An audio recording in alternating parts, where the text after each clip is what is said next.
Welcome, my friends. This is going to be a wide-legged flexibility flow.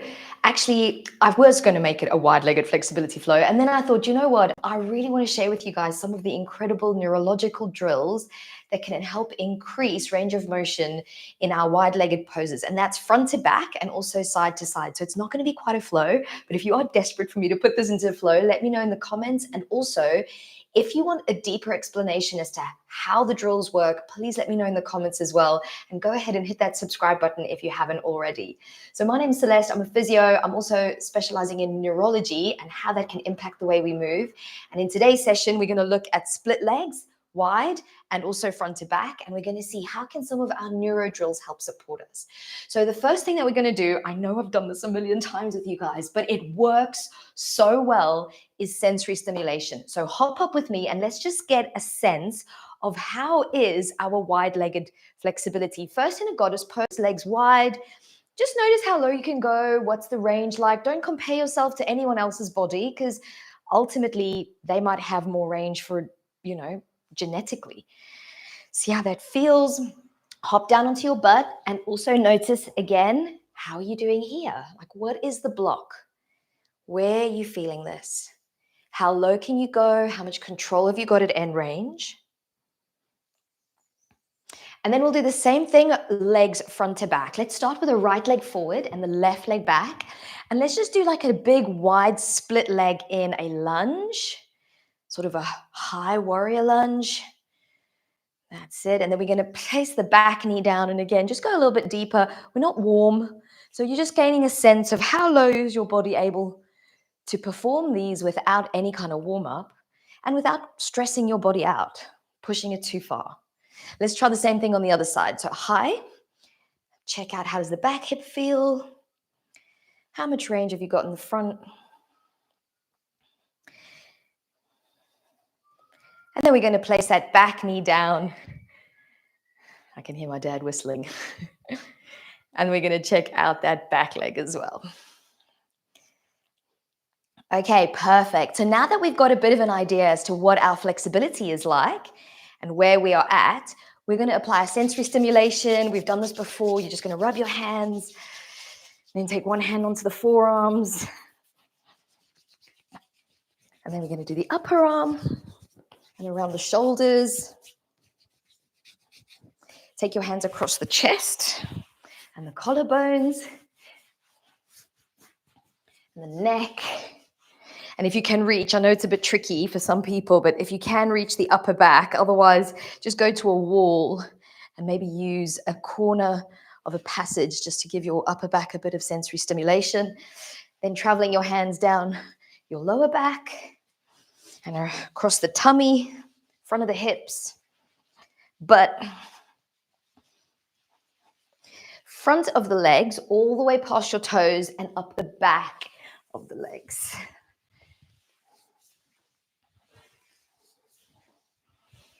And I didn't do my face, but face is another really great one. It occupies a really, really big part of the brain. So maybe we do that before feet because we're going to do feet next. Quickly rub your face just for 5 to 10 seconds. You can even go up into the hairline. And then let's quickly give our feet some sensory stimulation. And then on the other side as well. Now we're going to retest. We're going to see, did that little bit, we didn't do much, little bit of sensory stimulation, do anything for our wide-legged poses. So let's start in our goddess. Yes. Okay. Brilliant. What I love about these neuro drills is it never makes me feel out of control, but it does give me more range. Yeah. Oh, wow. That is pretty epic. Let's do right leg forward first. High lunge. And check where you're at. Perfect. And then back knee down. Maybe even, it might feel good to go even lower than you did before. Yeah, I'm about here now before my body says stop. Okay, let's try the other leg. Got loads I want to share with you guys today, so I don't want to spend too long on sensory. But that is actually kind of a nice warm-up, right? And it's quick. Oh, beautiful. Okay, let's move on. We've got 3 other really awesome hacks that I want to share with you that all relate to wide-legged flexibility. Now, the first one is called the opposing joint theory. And essentially what that means is whatever you're trying to do with a limb, you're going to do the opposite motion in the opposite limb. So in this case, we're doing wide legs into what we call abduction, external rotation. So the opposite motion would be our arms going into adduction, internal rotation. Don't worry about all the fancy names, they don't matter, but just to show you, we've got this position on the legs, so we're going to change the position on the arms. So I actually want you to do it with bent elbows. I want you to internally rotate, so fists down, elbows up, and then I want you to pull the arms across the chest, right? And just notice if that gives you a little bit of extra range, right? Now, the other factor that I have to bear in mind is in this position, we usually use our hands to support us.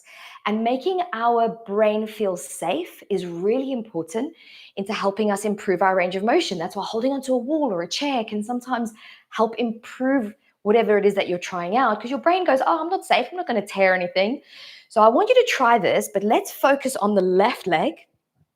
Keep the left hand down for support. Right arm internal rotation and adduction. And then see, how does that left leg feel as you go forward? Nice, a little bit better. Let's try it on the other side now. Right hand down, left arm into internal rotation and adduction. And just notice, does that give you a little bit of extra range? Isn't that just fascinating? If you have got the strength or maybe a big bolster in front of you to do it with both arms, internal rotation and adduction, then take it forwards and notice how, wow. So remember, this is called opposing joint theory. Let's do it now with the front leg, back leg. And how we're going to do this is with a low lunge. Actually, let's start off with back knee down, front leg bent a lot. Then we're going to focus on the back hip. Because the back hip is in extension, the front arm, so that's your left leg that's behind, right arm up. Now, you're going to lean it forwards, and what I want you to do is I want you to push your arm as far back into flexion as you can, noticing how that gives you extra bit of hip extension. Cool, huh? This stuff is so great. Let's do the opposite leg now. Pull back into a half split. Notice the sensation on that front leg. This leg is now in flexion, so our opposite left arm goes into extension. And notice how it gives you a bit of extra range. Isn't that great? Now, if you're like, yeah, but how do I do this in a split? Maybe you need a couple of blocks underneath you, maybe a cushion. Remember, you want to feel safe primarily. Once you're in that position and you start feeling safe, we're going to bring the right arm into flexion because the left leg is behind you in extension, and we'll do the opposite with the opposite arm. And then you're going to find it gives you that extra bit of range in the pose. Let's change it over now. Left leg forward, right knee down. Focus on the focus on the right hip, coming into the maximum amount of extension. Notice where it stops. Now take the left arm into flexion and really start exploring the depth of the shoulder, noticing how it affects the depth of the back hip. Cool, huh? You feel how that changes? This stuff blows my mind. It's not magic though, it's science, okay? Let's do the reverse now. Front leg is gonna extend. So you've got that half split pose. Left leg is in your flexion. So right arm is gonna go into extension. And you're gonna notice, once you've reached your maximum on that front leg, does the arm, once you push it into extension, give you that extra little bit of range? There I go. I mean, look, not everybody's body is gonna respond the same way. My body freaking loves this stuff. So down we go into a split-like position. I don't care if you're way up here, holding onto two chairs, tower of blocks underneath you, bolsters, it doesn't matter. Wherever your maximum is, you're now gonna take front leg, same arm, flexion, because we're mimicking the back leg in extension, and then the other arm goes into the opposite direction. Yes, hold it there, 3 more, 2 more, 1, and then easing out of it. What? Are you guys impressed or what? Okay, now, the next one is really juicy.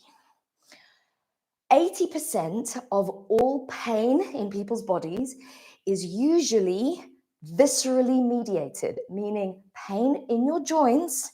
80% of pain in your joints is actually coming from your organs. How crazy is that statistic? This means that we can actually improve joint range and mobility and pain if we know how to address the visceral issue that's at hand. Now, for wide-legged flexibility, particularly in things like your goddess or your wide-legged seated fold, we have found that there is a bladder and uterar connection to how the fascia in the wide leg positions can respond. Now, you might be like, can you say that all again, please? Let's go through it because I think it's going to be easier for you to feel it. And then you're going to be like, okay, this is making more sense. So hop up with me. Let's do this goddess wide-legged fold again as a test. Notice just where your body goes, yep, that's enough. Just there. Okay, yeah, I'm about there. And then my body says no more. Hop down onto wide legs and check. Yeah, just there. And my body says no more. So we're going to palpate the fascia around the bladder and the utera. Now, most of us are right-handed, so it'll be useful to stimulate the left side. Those of you that are left-handed, I want you to stimulate your right side. We're going to go to where this pointy hip bone is. You feel that little hip bone right there? I want you to go just about 3 fingers in and 3 fingers down. And there'll be a little tender spot in there. You're going to relax your tummy and you're just gently going to palpate this area. Now, first thing you're going to do is just hold the palpation dead still. So you're applying. Doesn't have to be very deep. You don't have to go crazy. This is soft. This is gentle. You're just applying a bit of pressure into that point. You're breathing and you're relaxed. We're going to hold it for another 5 seconds. And then we're going to have a go at retesting and just noticing, did that application change anything? Doesn't matter if it didn't. Yeah, I got a little bit more. Let me know in the comments if you guys found this helpful as well. Yeah, definitely. So now what we're going to do, stay here with me. We're going to apply that same pressure, but in the pose. So remember, your brain wants to feel safe. Number one important thing, give it that. Maybe have one hand on the ground. Apply that little pressure point that you had before, and this time, just drag it in the cardinal directions, north, south, east, west, and the diagonals of that. Have a little mooch around. One hand supports you as you come down, and then just notice if I move my fingers front to back, side to side, does that change anything? Look at my body now, it's going, oh, it's amazing. Does that change anything for you? Isn't that fascinating? Now, what I explained before with right hand, do the opposite side, left hand, do the opposite side, doesn't work for everyone, okay? We are all different. So why don't you try, if you are right-handed, doing the right side. Let's see how that works for you. So I may find that little pointy hip bone, 3 fingers in, 3 fingers down, and let's start with just the pressure, no moving around, coming into the pose. Whoa, nice. And then let's do it again, but with a little drag. So just remember, it's a light skin drag. You're not digging into anything. You're not releasing anything. You're literally just stimulating that part of your, I will call it your sensory information going to your brain, telling your brain a little bit more about what's going on in that area, giving it a little bit more feedback. So left hand down, right fingers are in your special spot, coming down into the fold. And then just start allowing the fingertips to drag the skin around, just noticing. Whoa.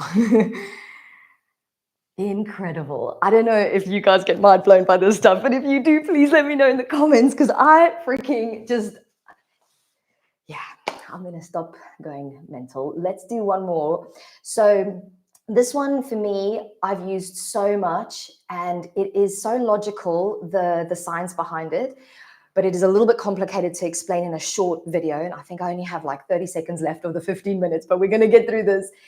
Essentially what we're doing is tapping into a part of your brain called the brainstem. There are 12 cranial nerves or 10 cranial nerves of the 12 in the brainstem. We are tapping into cranial nerves 3 and 6 by moving our eyes. And this is going to increase flexion and extension in our split legs. So again, I'm going to ask you to find split legs, one leg forward, one leg back. Okay, so I've got my right foot forward and my left leg back. Now, whatever leg is at the back, okay, so my left leg's at the back, I'm going to snap my eyes in the direction of the left side. And it should give you an added little smidgen of movement. So again, my right leg is forward, my eyes snap to the left, and then you'll feel a little more comfortable going down into that range. Should we try the other side? Okay, so again, I'm just getting to a point where there's a little bit of resistance. My left leg is in front, meaning my eyes are going to snap to the right. And then, wow, here we go. How incredible. Let's do that last time. Big breath in, snap the eyes, and just notice where you're at. Okay, now the biggest question I get when I teach all these brain drills to you guys is how long do the results last? Because when we retested, we got more range, but then on the second and third retest, we had regressed a little bit. The brain requires a little bit of repetition for it to think something is useful. It also requires stress. Now, I don't mean stress as in, oh my God, I've got too many emails. I mean like stress as in load. Your brain has to think something is useful for it to then think, okay, we need to provide my human with this additional range.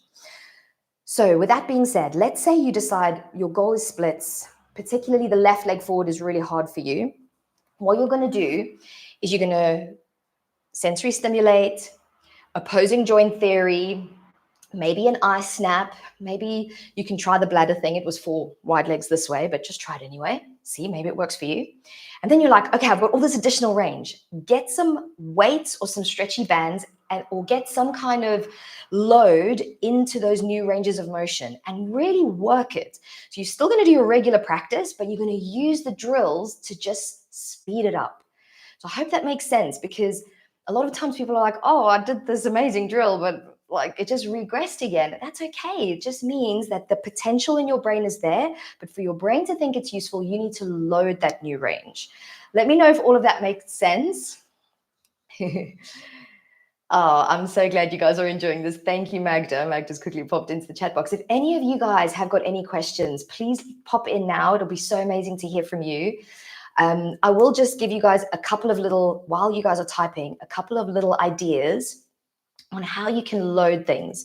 So for a splits, you can always put an ankle weight on your ankles. And then what you can do is stuff like this, like kicks, bah against that load. And you can also pulse against that load.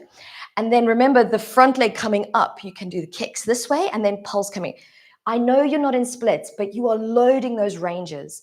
The second thing, which I know you've heard of 1,000 times, is PNF, proprioceptive neuromuscular facilitation. It's a long fancy word just saying we're improving the maps in your brain. It has nothing to do with your joints.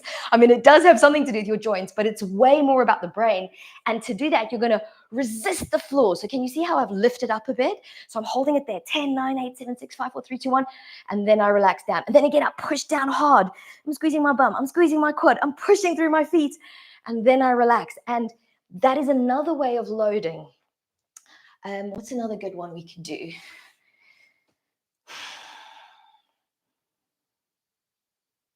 I've gone blank on the ideas, but I will be sure to do another video. I have so many in my head, but they've gone now. You guys are sending me such sweet messages. Thank you for popping in and for saying your thanks. Finally dust off my ankle weights. Yes, nice, Carla. So make sure you guys load your new range and then add in a bit of frequency. And my final message for today, add in a little bit of frequency. So if you're like, my goal is splits, great. That means you're going to have to practice it maybe 3 times a week for a little bit until your brain goes, oh, okay, this is needed. Let's do this. Your range of motion, your strength, it's an output from the brain. It has less to do with your muscles and your tissues than you realize. Yes, that's one huge piece of the puzzle, but another big piece of the puzzle is, does your brain think it is safe to lift that weight or safe to go into that new range of motion? We can improve your brain's safety perception through some of these drills, Let me know if those drills worked for you in the comments. I'd really love to hear from you.